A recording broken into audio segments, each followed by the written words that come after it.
Breaking news, everybody. The final message of the Almighty to the world has come to unite all religions under one new religion. I'm talking about a press release that was released by Religion News titled "Is God Speaking to Humankind? The Almighty Proclaims Final Messages to Humankind." And it's basically someone in the 1940s started receiving messages from spirits that had passed on about the way the Almighty wanted the world to work and this Almighty was actually above God and was above Satan. It's really interesting. And unfortunately, the way to solve religions is not to create another religion. Now you just have another religion. Now you just have another problem.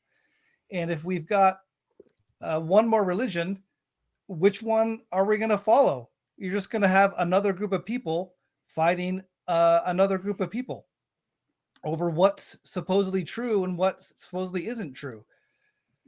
Kelley, what do you have to say on this topic? I read this and I was like, seriously, what the F? I mean, is this really real? And I really didn't know if I should take it seriously or not. And then I went to the group's website. It says it came from supplementology, right? That's the movement, supplementology. But if you actually go to their website, they've changed the name, and it's now the Almighty's Religion for the Universe. And it's I had so much fun over there.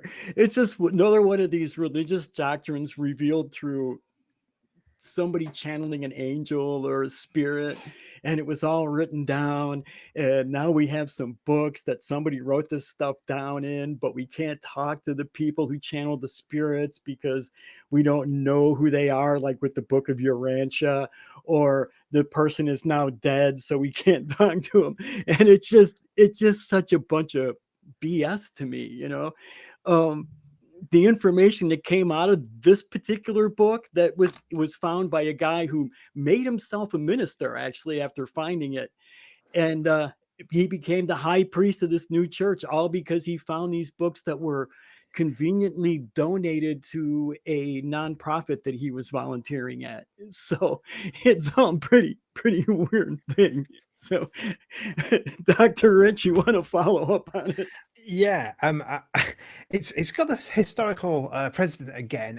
1582, the Emperor Akbar the Great, the great Mughal Emperor of India, he created Din-il-Lahi, which is basically a form of religion that is supposed to encompass all religions, and it wasn't supposed to proselytize either, and it's kind of within the lifetime of his child died out. Can't think why that might be, but there are still apparently a few people who adhere to this form of religion. And one of the things that I find interesting is they believe the way you can unite religions is by saying that all the religions of the world, all the gods you come across, are manifestations of the same God, but presented in such a way that culture will understand them, because he's impossible to properly know because he's so great and so almighty. I'm turning to Pat Robertson, sorry.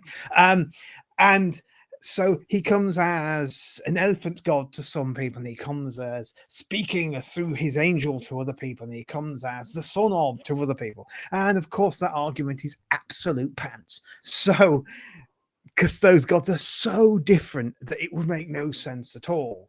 And also wouldn't make sense that those gods appear and tell them to fight each other for those reasons. So yeah, it's not a new thing trying to create a super religion to encompass all religions. It's also, as Aaron will testify, not a new thing to say, I found something and it says the truth about God. No one else can look at it, but I found something. I'm just glad they didn't say that that Hinduism began in America or something weird like that, because I'm surprised they didn't. Cindy. Yeah, the article says, so Reverend Smiths Revelation is a significant step forward in religion understanding and could potentially unite all religions under one banner. Yeah, because that worked well the 562 times they tried before, right? Yeah. it's supplementology. It still has an interesting set of beliefs. Like Kelley, I went to their website, and they list their what they call the 9 norms, and it's quite interesting because most of them are vague enough to be able to include other religions, but some of them are pretty specific. One says that God and Satan were created by this almighty entity, I would say we should call. It also says that, let me read you a part of it. Prayer to God in words alone proves meaningless, which, okay, fine. It says man consists of both spirit and matter, and components of matter such as the brain help the spirit reach a higher level of divinity. And so there's a lot of this, very vague spiritual vocabulary. And but if you look at the big picture here, it's basically the same thing that Christianity has been doing for 2,000 years, trying to include and then assimilate other cults and other religions. It's and it's the same thing that the Quran tried to do. Like the Quran says that the Bible is the previous word of Allah, and it hasn't been understood well. So he said, okay, I need to give them another holy book, and that will be the Quran. And that's what they seem to be doing here. So yeah, it's interesting to read because it's heavily influenced by Christianity, but kind of different. But yeah, Aaron, you wanted to add something? Yeah, kind of carry on with that thought is that it's really interesting that God can't seem to get a consistent message out to the world. He seems to have the worst PR firm in the history of the universe. Even, billion-dollar corporations, Nike and Adidas and Intel, they can get out Apple, they can get out a consistent message with a consistent design, with a consistent philosophy. But oh my gosh, God seems to be completely incapable of doing this. We have Islam, we have Christianity, we have all the different forms of Christianity. You'd think that when he speaks to somebody, he'd give them the same message. Unfortunately, everybody's got a different message. And now we have this new message where there's this new Almighty that sits above God. And this is the truth. Finally, after 10,000, 12,000 years of human history, now the Almighty's finally going to set the record straight. He's finally going to tell us how we should live and what we should do.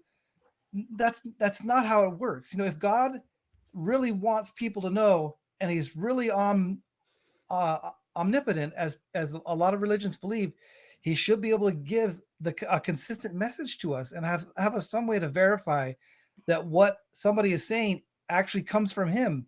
Or maybe instead of going through somebody, he can just give the message directly to us. We have these things called TVs and internets and broadcasting. Maybe he should set up a YouTube channel and deliver his message that way. That would really shut down a lot of this controversy about what we should be believing and what not. But unfortunately, I think God maybe has his phone off the hook or his internet's down. He's just unable to communicate. Kelley? Yeah, you said that about God and PR, and I was having such a hard time not laughing out loud because I had this vision of God talking to a PR exec about a new campaign, and it's so much good fertile comedy ground there. But I really enjoyed the website. If you have a chance to go check it out, you really should. It's really good for a laugh. I feel like I'm so glad I got this segment to be able to do this on nonprofits, because I do work on Truth Wanted. And this is something I really want to show to Objectively Dan. I think he's going to get a big kick out of this website. One of the things that I found about it, and I think people here have already said it, is that there was really nothing new here. It really reminded me a lot of Theosophy. I don't know if anybody knows about the Theosophical Society that's here on the panel, But it was a movement started back in the late 19th century by Madame Blavatsky. And it was basically the same thing, trying to get all the religions together into one, except that she was really highly steeped in the spiritualist movement that was happening at the time. So there's a lot of spiritualism injected into it. I used to live right by their headquarters in Wheaton, Illinois, and they've got a really cool library to go check out, the Theosophical Society. If you're ever in Wheaton, it's open to the public. Go check it out. It's just got a lot of woo in it, and it's a fun place to check out. But yeah, that's what I saw here, was just a lot of just crazy stuff that had already been said before. And it was started under Nazi occupation in one of the Baltic states. I don't remember. I think it was Estonia. I might be wrong on that. And it seemed to me it was more like a message of hope to these people who were living in this really horrible time and under these horrible conditions.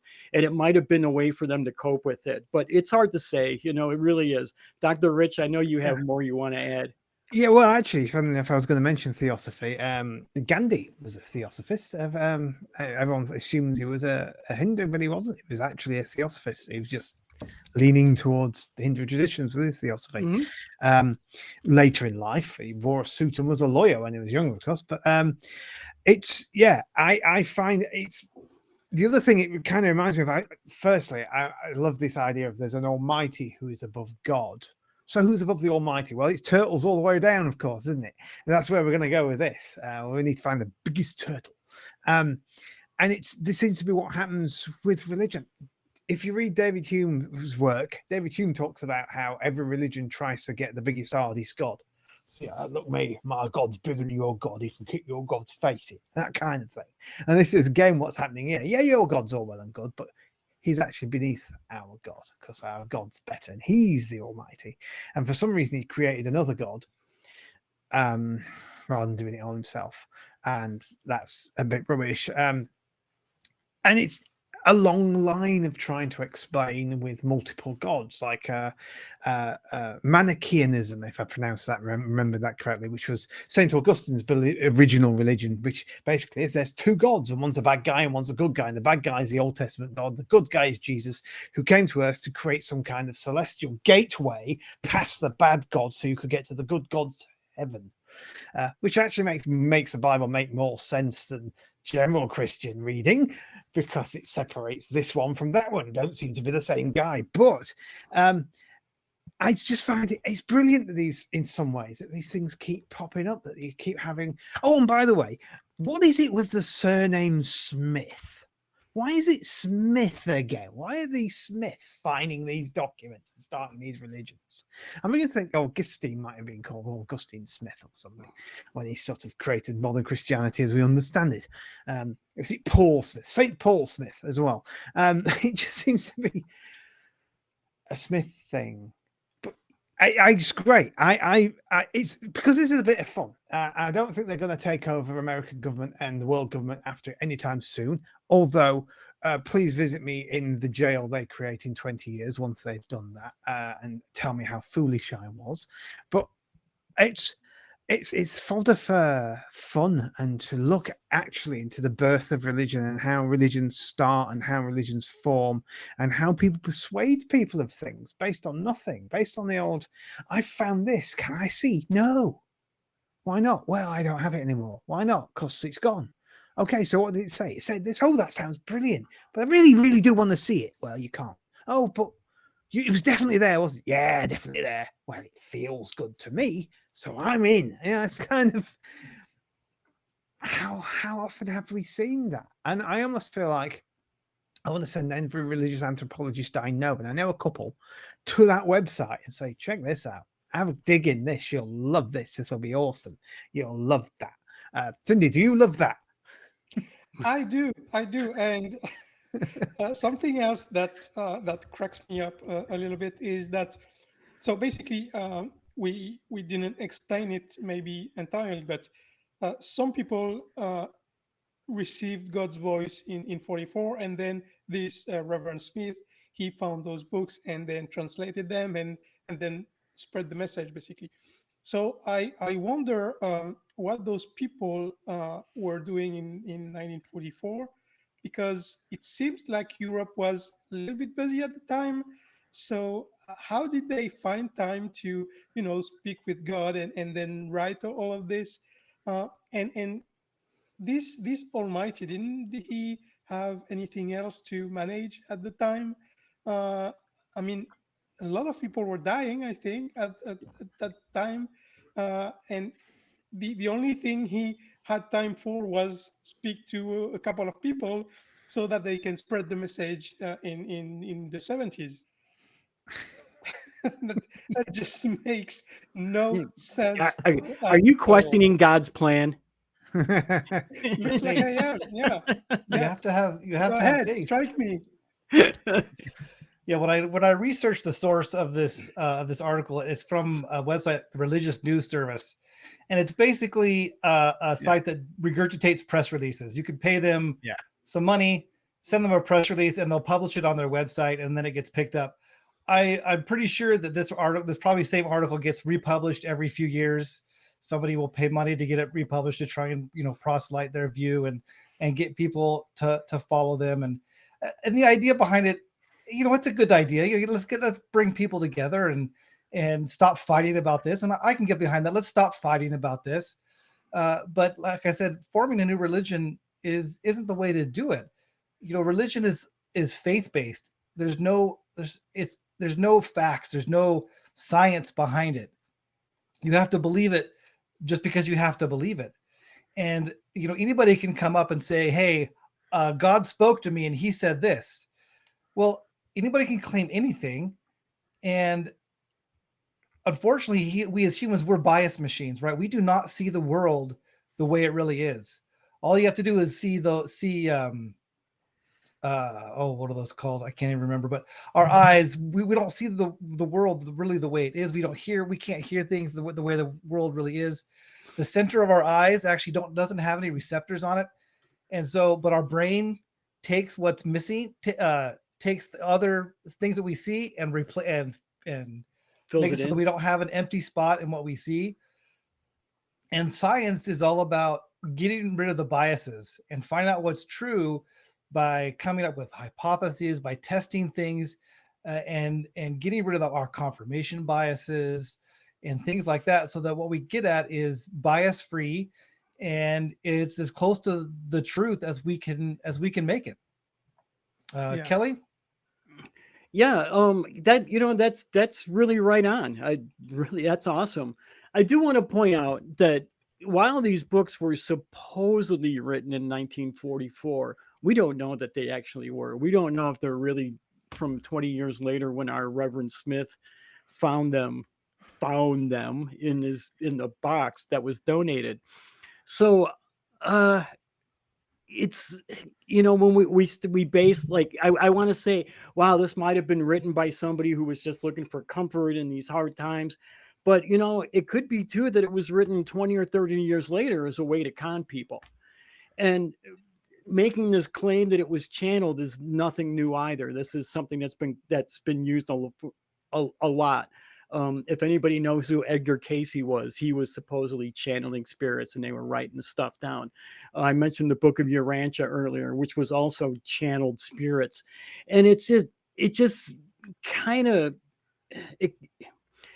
smells of a con to me. And I don't want to say that it is, but it really does. And I'm having a really hard time saying that it's real, and that the people who are behind it even believe that it's real. Dr. Rich? Yeah, I agree with you. There's the other possibility as well, and that's that it was written back in the 40s, but they're missing the page at the beginning that says this account is purely fictitious and any characters depicted in it bear no relation to anybody living or dead by accident. It may be that the guy was writing some kind of wild, amazing fiction. This guy found a half-written book and went, I found the truth, which is equally bizarre. And probable. It's more probable than it being real, but then so is just about everything. Yeah, I love it. I love it. I'm sorry, I can't get enough of how much I love it. And this idea that somebody wrote this thing in the 40s, and I'm going to imagine from now on that they were writing, I just read Lord of the Rings, I'm going to create my own universe, I'm going to create my own thing, and in this universe there's a super god who's above God, and I'm going to paint the universe out, and then I'm going to write the rest. And he got to the end of that bit and went, can't think about. I'm going to stick out. And then years later, a guy bought a box or got a box or found some books, opened it, and read it, and went, "Oh, this is the basis for an entire religion."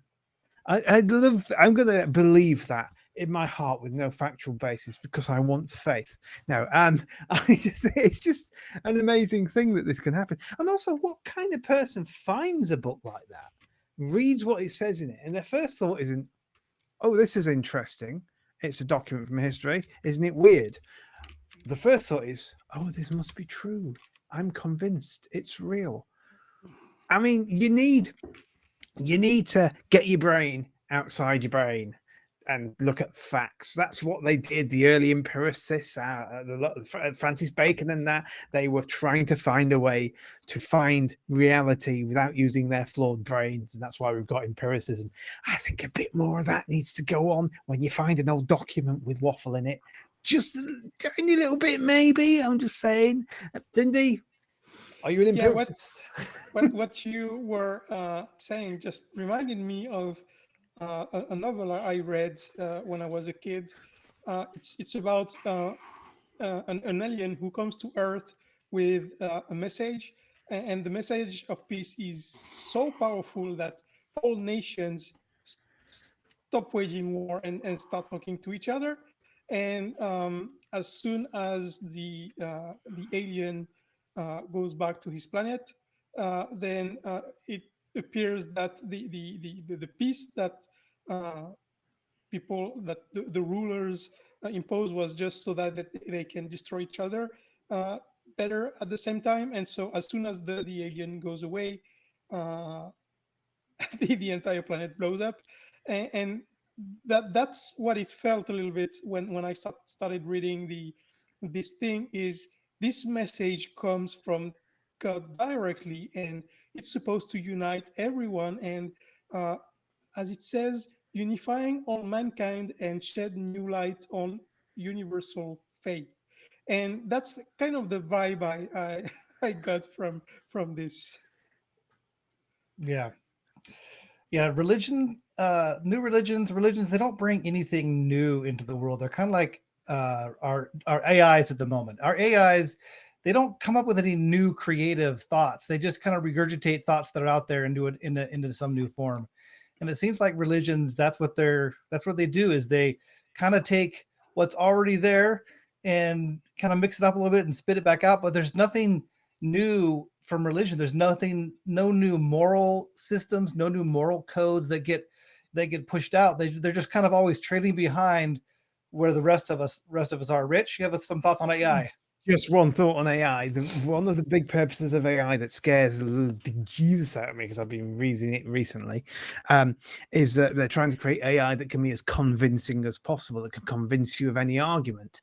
There's even some reports that some AI has been developing emotional, sort of stimulated emotions in order to help with that convincing process. So it's entirely possible that humans are going to be able to create a system that can convince anyone of anything and get a message that everyone will believe. So what's God's excuse? Just saying, we can do it. Why can't he?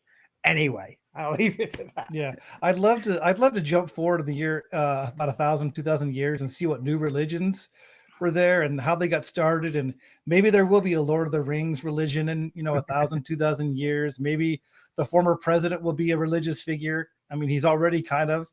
Maybe 2,000 years he would have replaced other religions. It would just be fascinating to see where new religions come from and how they grow. Well, thanks everybody. It was a great conversation. Cindy, Dr. Rich, Kelley, appreciate your time. And if you want to hear more from the nonprofits, click here, I think.